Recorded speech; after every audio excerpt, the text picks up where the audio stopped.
Welcome back. More on that breaking news we told you about just earlier. A Minnesota Supreme Court has ruled that the Democrat Al Franken is the winner in that hotly contested U.S. Senate seat over the incumbent Republican Norm Coleman. Bloomberg's Peter Cook has been covering this story since the very beginning. This has been in dispute since November 4th of last year. Peter joins us from Washington. Peter, what's the significance of this?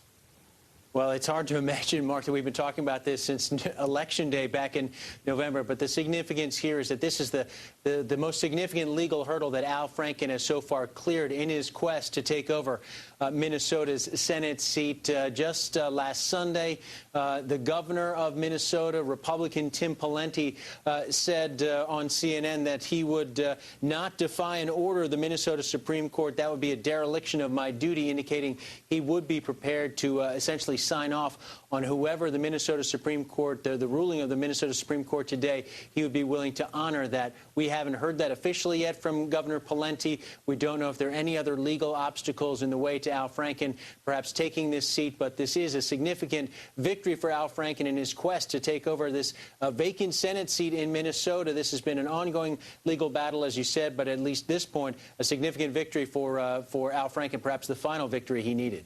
Any chance that this may go to a higher court?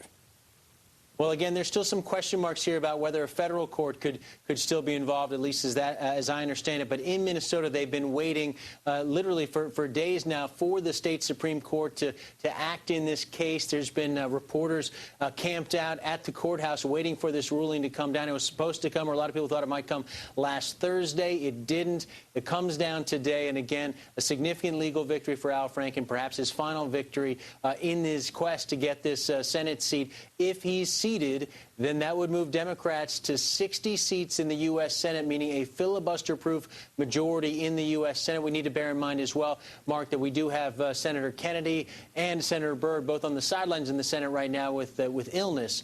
But Democrats will be cheering this news. Peter Cook joining us from Washington. Thanks.